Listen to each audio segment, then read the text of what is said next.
Good afternoon and welcome to Lunchtime Shares with me, Kevin Britz, proudly powered by leadershipbydesign.co, where we aim to add value to people's lives. You can catch us live every Wednesday and Thursday at lunchtime on ebizradio.com and all your major podcast channels today.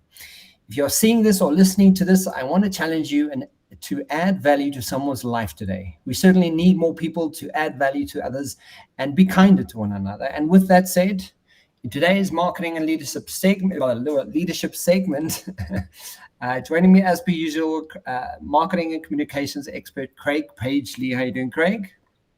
Kevin, I'm great, thank you. Yeah, good to be chatting after an incredible sports-filled weekend. Biggest event, obviously, having been the Rugby World Cup finals, where the Springboks played France, and as we know, a narrow win by 1 point. So, yeah, gosh, it was an incredible evening, both Saturday and Sunday night, getting to bed wee hours of the morning. Did you watch the game? I did. As you know, I only watch international rugby, so and I wouldn't have, knowing, and following it like we have.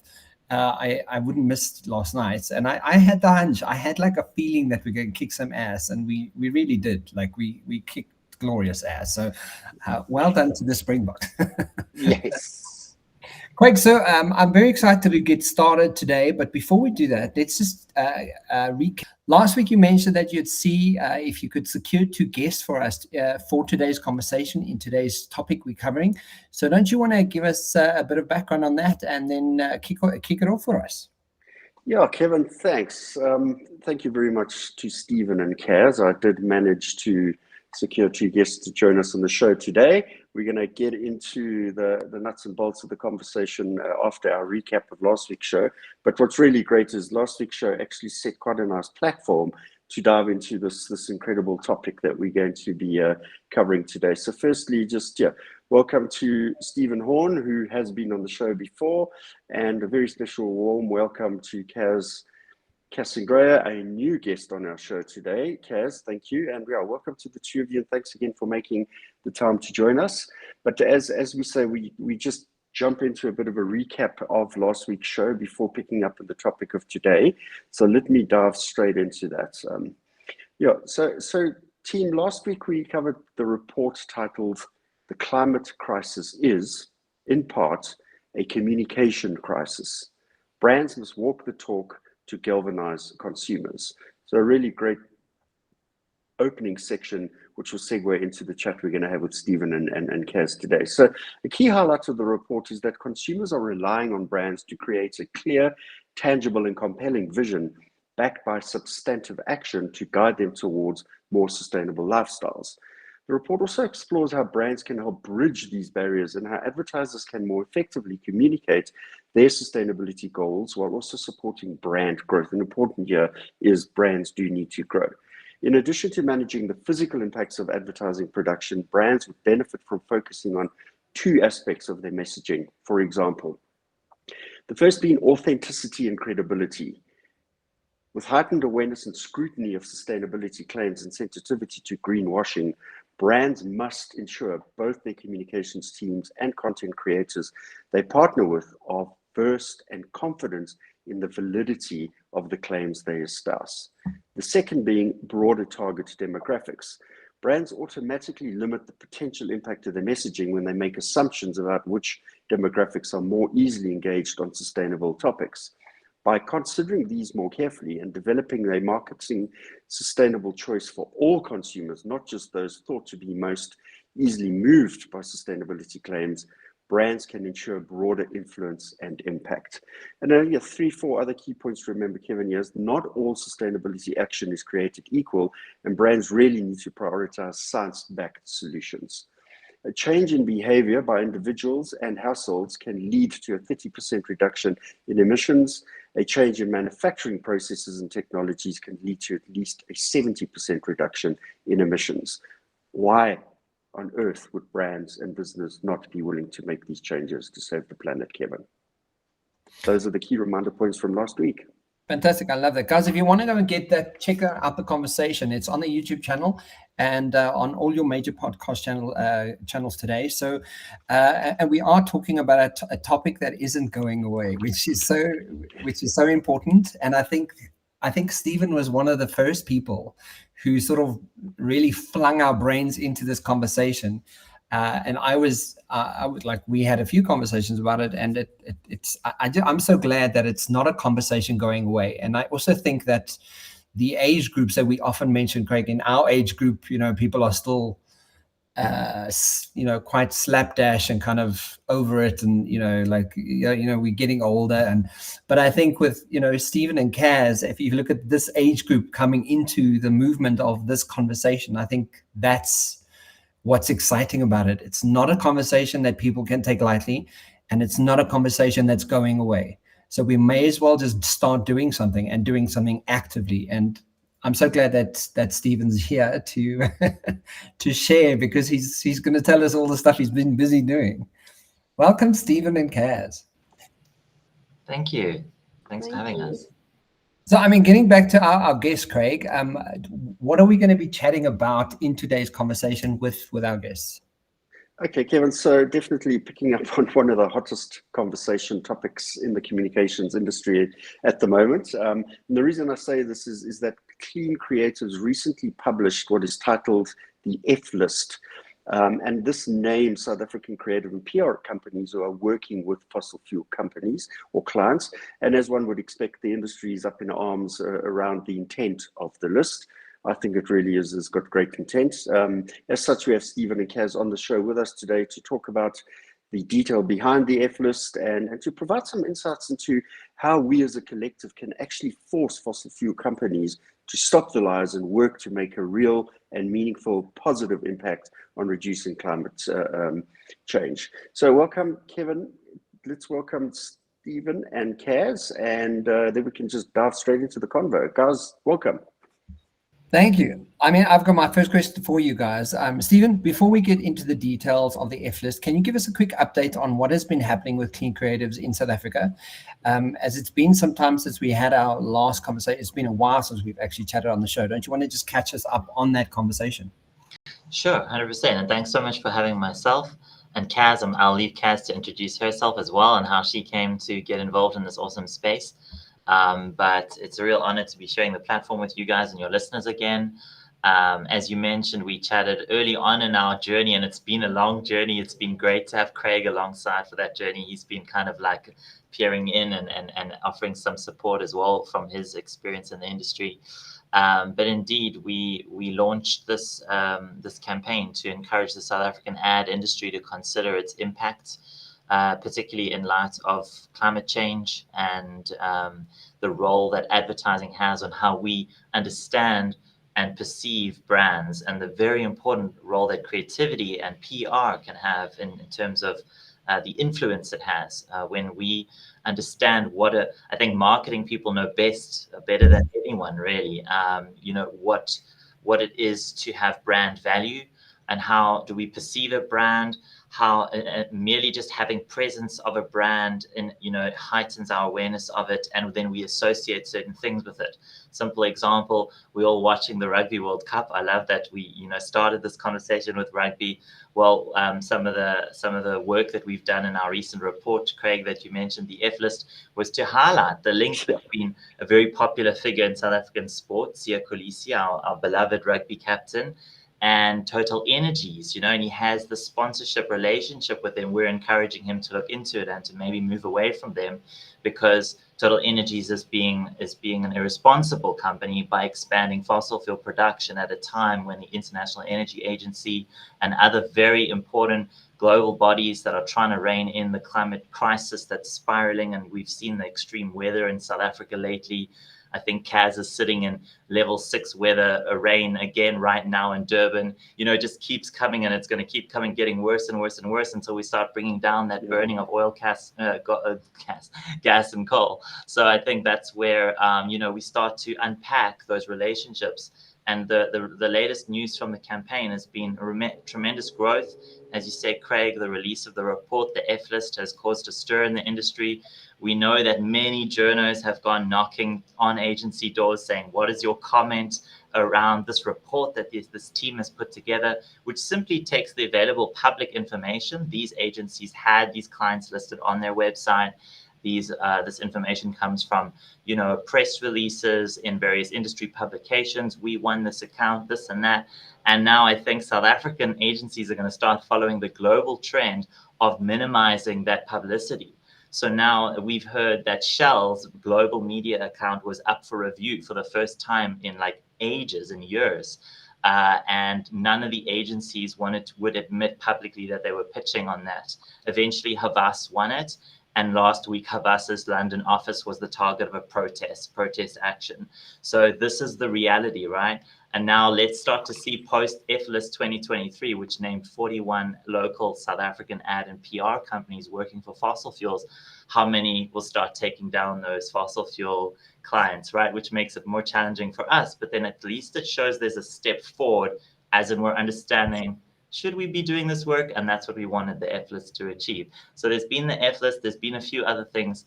I think I can circle back to some of our other exciting news, but that's just sort of the latest big thing.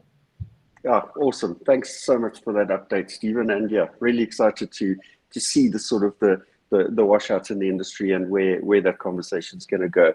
Kaz, yeah, first time on the show, so please will you give us and our listeners a brief overview of your time in the agency world and some insights on your journey into sustainability marketing and how you actually came to be aligned with Clean Creatives.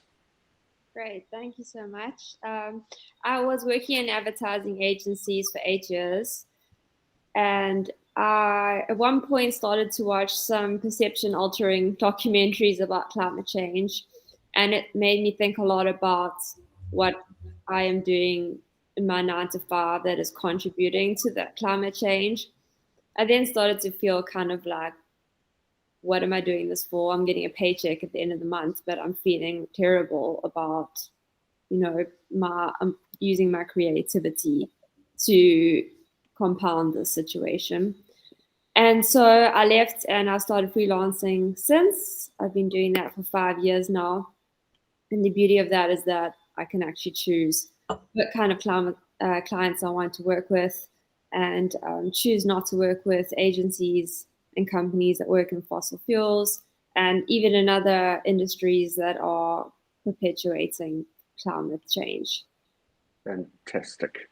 As for aligning with Stephen, I actually came across the Clean Creatives global Instagram page, and I ended up on the essay chapter, and I sent him a message saying, you know, this is something I'm really passionate about. It's the reason why I left agency, and I often feel like I'm the black sheep because, you know, a lot of people don't understand why I'm so passionate about this. So I said, it's so nice to like speak to someone that like gets it.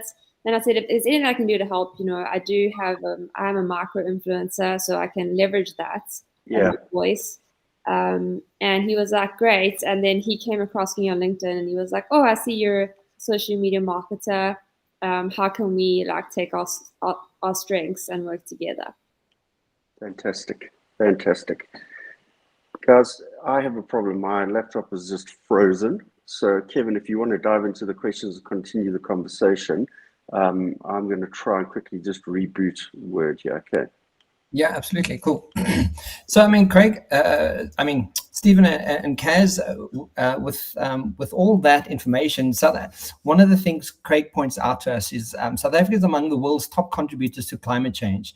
Thanks to heavy reliance on coal, the country is among the top 15 largest emitters globally and has the world's most carbon-intensive economy. The country is also particularly climate vulnerable, warming at twice the rate of the global average. So the question we have is, this is rather sobering and scary statement, and obviously sets the tone for why Clean Creatives have fingered out the agencies conducting work and fossil fuel companies. How did you go about compiling this list, and where do you get the idea to do this in the first place, Stephen? Yeah, it's a great question and good framing, because obviously the context matters hugely.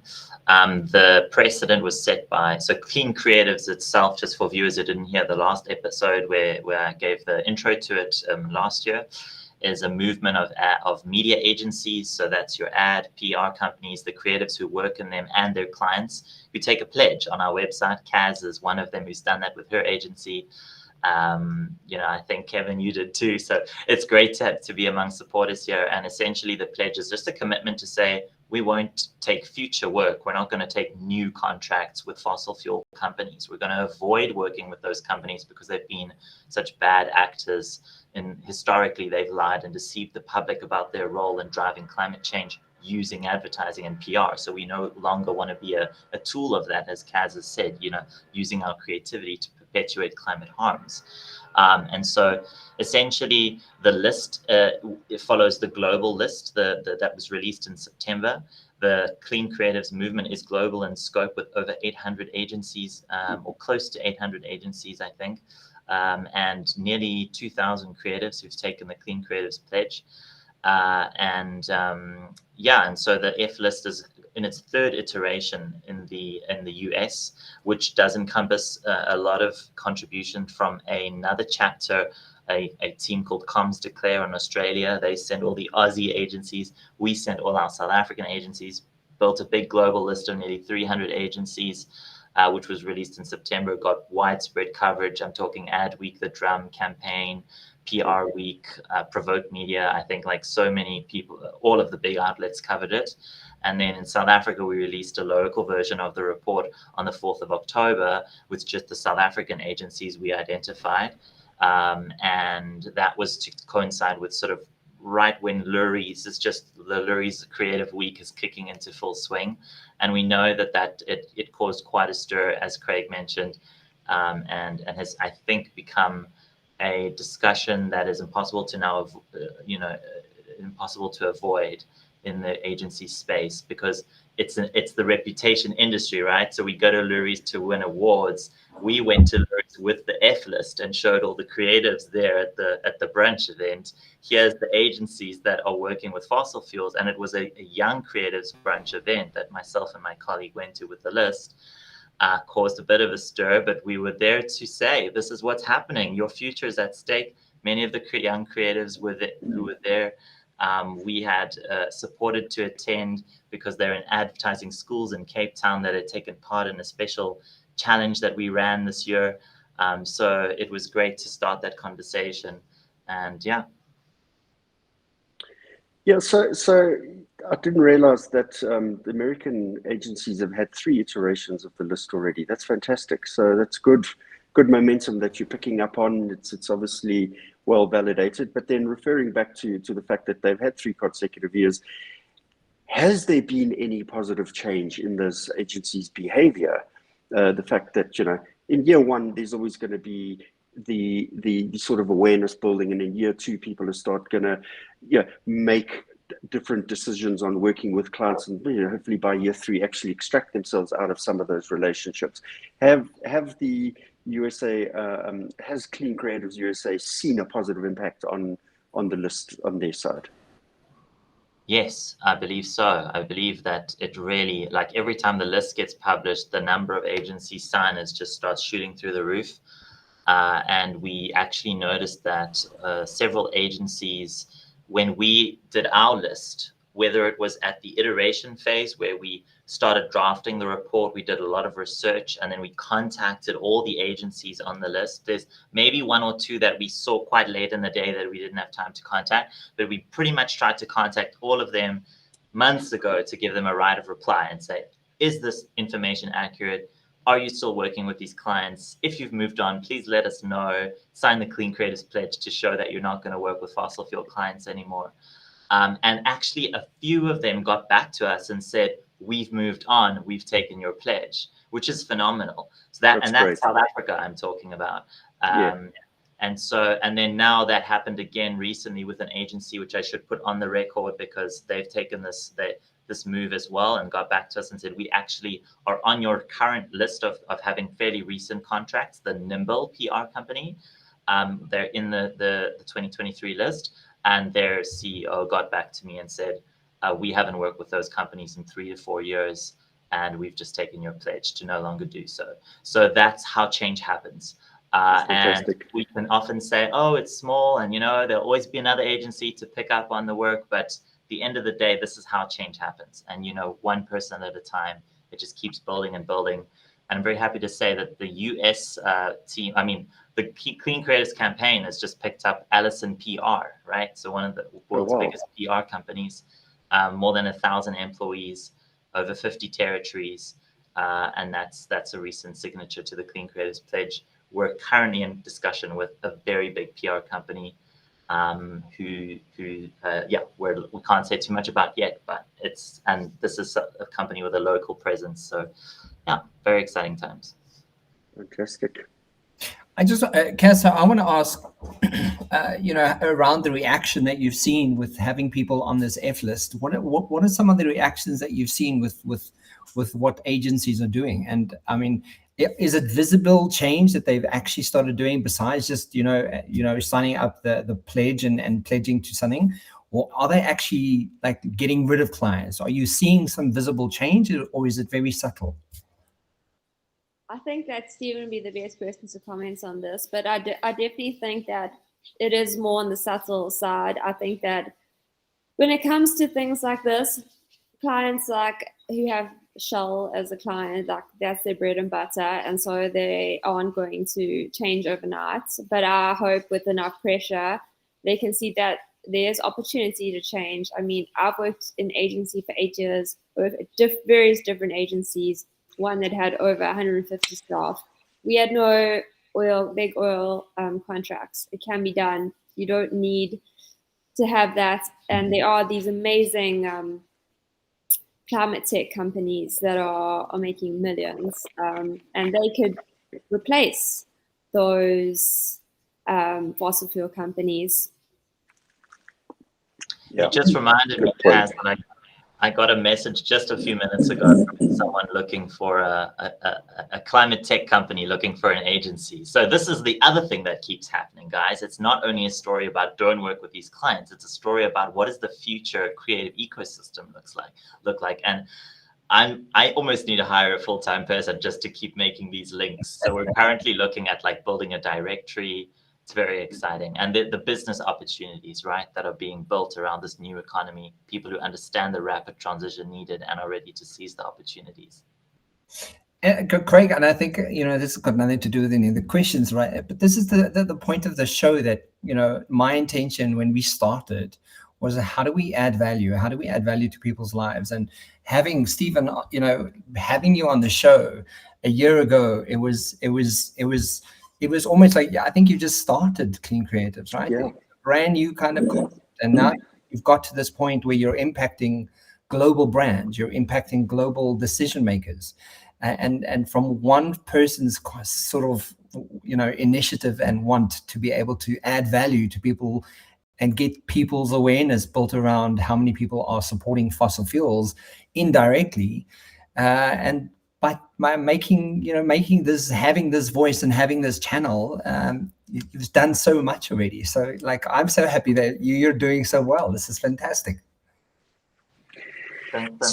Yeah, Stephen, the one question that's been in my mind for quite a while now around this whole topic of fossil fuel, and then obviously now the F list, is have you actually spoken to the brands that these agencies represent, and what is the conversation being had at a brand level? As it's all well and good, we can go to agencies and they make the pledges and they step away from them, but what are the actual big international brands saying or doing, and where's their participation in the conversation, in the realization as to why these lists exist and why we're trying to get agencies to stop working with them? Craig, is the question around fossil fuel companies or just all the brands, whether FMCG or others, that any of the brands who are actually making a negative impact on the planet and society? It extends way beyond just fossil fuel brands. Absolutely. I think Kaz has also mentioned that, and I'd love to hear your take on this, Kaz, because Kaz works with a number of really cool sustainable brands, and I think that's the key also, is to start building up where they are and seeing them as the big brands of tomorrow.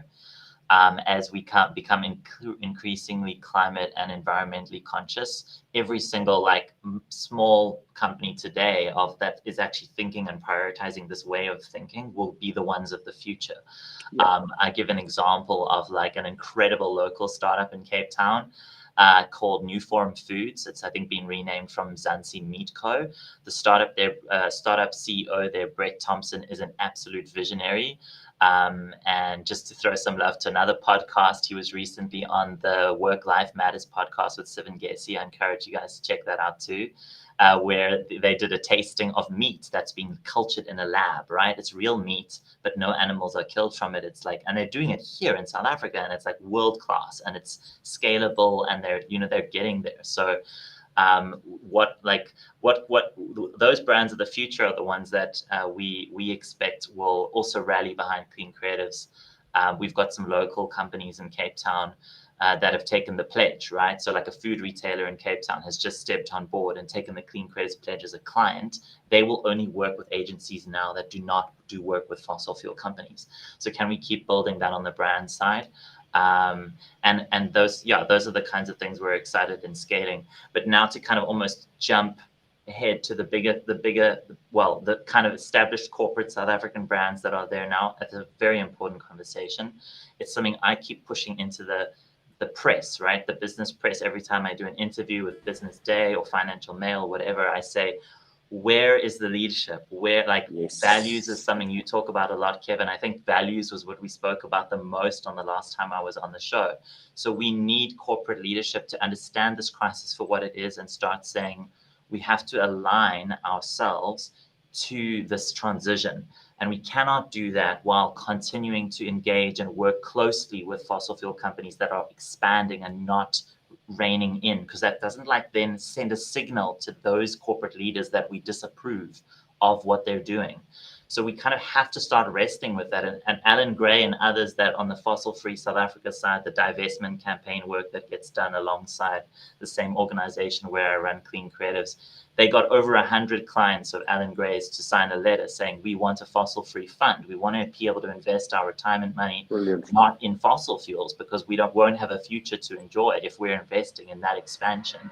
And Alan Gray didn't, come to the party. They said, we want to engage. So we want to keep engaging and try and helping these fossil fuel companies to transition. But all this engagement over years and years and years hasn't led to change. Yeah. And we have that same story we tell agencies.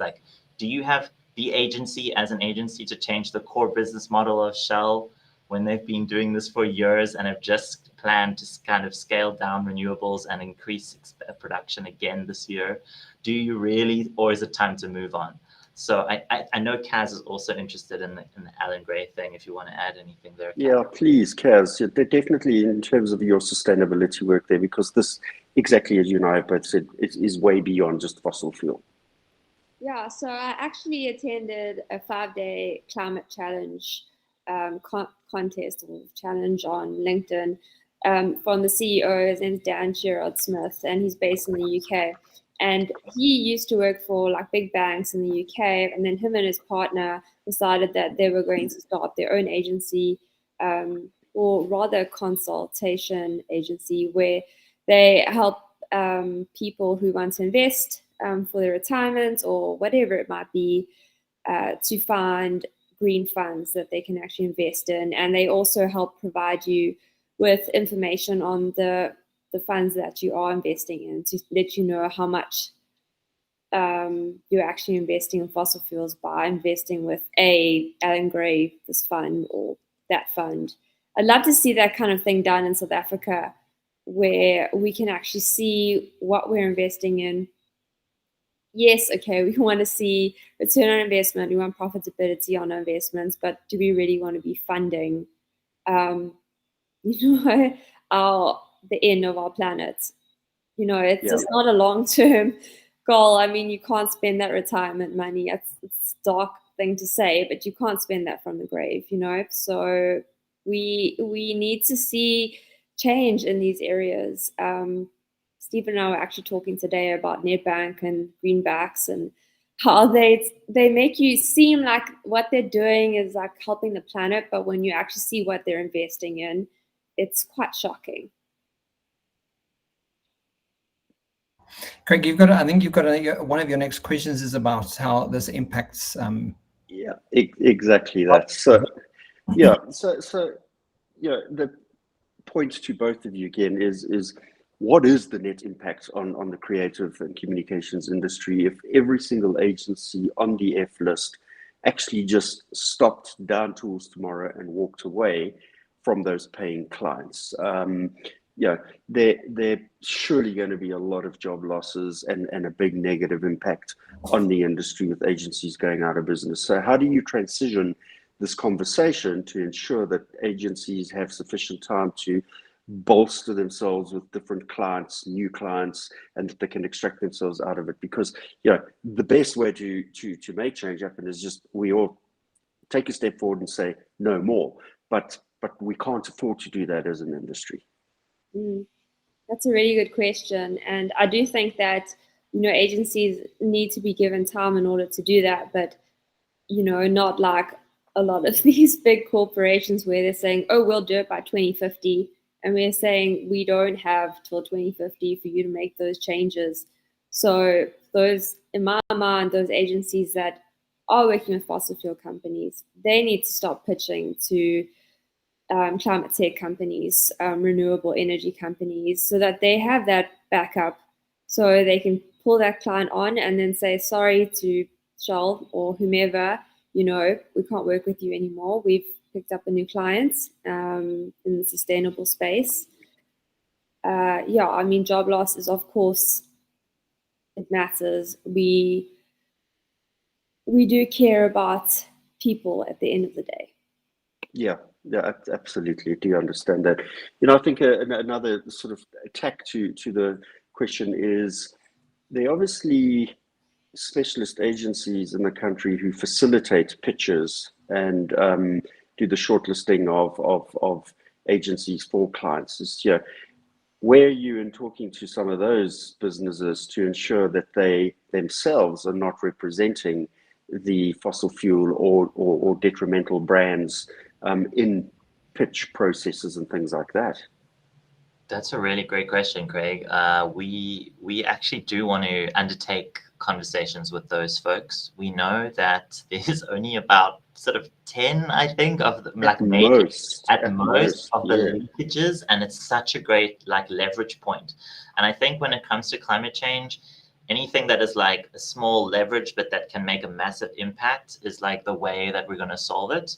And advertising is one of those. That's why the Clean Creatives campaign, as you guys have said, has been kind of made such an impact in such a short space of time, because it is the influence industry. So then it influences everything else in society if it changes. And when it comes to those pitches, here's my pitch to the pitch folks and to kind of those connectors. We basically need I know it's not a great analogy, but we need a BEE for the climate. So essentially we would, I don't know if there's a bit of drilling in the background, sorry, but you essentially need a scorecard. What's your balanced scorecard? How do we award work? And we have to factor in an agency that's got a fossil fuel client has to come after another agency with similar capacity and skills to deliver on the job that doesn't have a fossil fuel client. It's as simple as that. That's how we slowly reward those who've taken this leap and commitment for the climate. It's good. I think that's not such a hard sell. It just needs to be kind of baked in as an ESG, like an environmental criteria. And I like the Clean Creatives pledge as that benchmark because it's so uncompromising. I think the big problem with ESG is it can itself become just a greenwashing exercise, and you drill more and more down into what is actually being done versus being said, and it's nothing. There's almost nothing being achieved to actually decarbonize. That's what the big polluters model is. The Total Energies, the others, their model is we're going to do carbon offsetting, right? Yes. Instead of we're going to reduce oil and transition as rapidly as humanly possible without costing the entire economy and jobs. We need to obviously be sensible about it, but we need to do it as quickly as possible. And they're not doing that. They're rather going, we'll plant forests. And recent investigations have revealed that many of those carbon offset projects are worthless, they're junk, they're not actually taking carbon out of the atmosphere, or if they're tree planting projects, they're often displacing local communities that were thriving and growing their own food in order to put a forest in there, like a new forest for Total Energy. So yeah. Yeah, but also, there is a factor. Sorry, I just from a human intervention kind of factor, Stephen. Like, this is something you've created, and look at the legs that you've already created from it. And the output and the ears that you've reached, right? So when it comes to job losses, yes, there might be job losses, but until someone takes the initiative to create something, you don't know how many jobs are created from whatever the renewable options are. Yeah. So you don't know what you don't know until you know. So Yeah. it's a case of going until people actually start doing it and find alternative solutions. We don't know how many jobs are going to be created from that. So it's you can't really use that even as a bargaining tool and say, yeah, but what about the job losses? What about the job losses? How many jobs will be created from renewable ways of thinking? Like, there's so much option there. It's a very thin line to kind of say, job losses would be a big thing that would be impacted. I don't think it's a good point that, I don't think it's a strong leg to stand on. But I mean, one of the questions here is, one of the key points in the report relates to the need for more renewable and alternative energy sources. How long do you think it's going to take to achieve this in South Africa, if at all? And I think the EE situation you mentioned now, I think that's probably one way. But I mean, how long do you think it's going to take? It's a good question. I think it was last year, that the UN offered to give South Africa something like $8 billion to help them change over to a renewable energy structure. And but they said to South Africa, if you do this, you need to meet these certain points. And South Africa was like, no, thank you. So I think that's a good gauge of kind of which way we're heading in. And at the moment, I don't think that the people making those decisions have any interest in changing over to renewables. But when you look at our country and how much sun and wind we have, I mean, why are we not? Exactly, Kaz. So my only thinking is that, it really is, at the end of the day, it's greed that's preventing people or preventing our country from moving over to a more sustainable source. And, if you actually should look at South Africa on the map, like a satellite view, to see the amount of carbon we are releasing because of the diesel and the coal that we are using to power our country. It is horrifying. I just don't know what is going to make our leaders realize, like, we can't continue like this. Well, change in leadership. That's the only way it's really going to happen. Simple as that. That's it. Yeah, and I think one of the interesting things to kind of think about in terms of a framework, when you're thinking about clean creatives and the just transition and there's the energy side, which is transitioning, and then we know in our own creative industry needs a transition. And Craig, I didn't quite answer it properly earlier, sorry, but kind of like, yes, each agency should chart a course, right? What's the fastest we can do to transition away from these clients without losing jobs? But it's interesting because there was a comment from a young climate activist who attended our Earth Day TEDx Johannesburg supported event earlier this year, and he was quite uncompromising. He's Otsile Nkadimeng, who's a Fridays for Future climate activist and the grandson of John Nkadimeng, an ANC struggle hero. And he said that the ad industry has, been complicit and actually owes us an apology. So it's almost like, transition, well, you shouldn't have been doing this work already for years. Why did it take until Clean Creatives arrived to kind of put all of these names on a list, and that's caused the embarrassment and now some thinking about it. And I think so he has a point as well. But does the creative industry get as long a transition period as the energy? I don't think so, because the problem is the creative industry slows down the energy industry's transition. If you are promoting fossil fuels as a creative agency or a PR agency or a lobbyist, you're slowing down the ability of politicians to have the mandate to implement the energy transition to renewables, and you're polluting the public discourse around it, the media framing around it. So that's why it's so critical to get our PR agencies to stop doing this work where they're saying we're helping our Exaro Tungela through navigate the transition and doing marketing about how they're doing that, when if they're not doing that, which is often the case, or in fact almost always the case, they're not doing it in line with the Paris Agreement and the targets we need to hit, then it's misrepresenting kind of their sustainability goals. Absolutely on the money with that. Craig, I think you're the next person up. Yeah. So I actually got two of the questions sort of morphed into one there, which really was well articulated by Stephen in the second portion of the reply there. And it is just, I think, for agencies to pick up the Simon Sinek's Golden Circle model and really revisit their purpose. Start asking themselves the why. Why are they doing what they do? What is that cause or belief that they as an agency fuels their thinking and existence?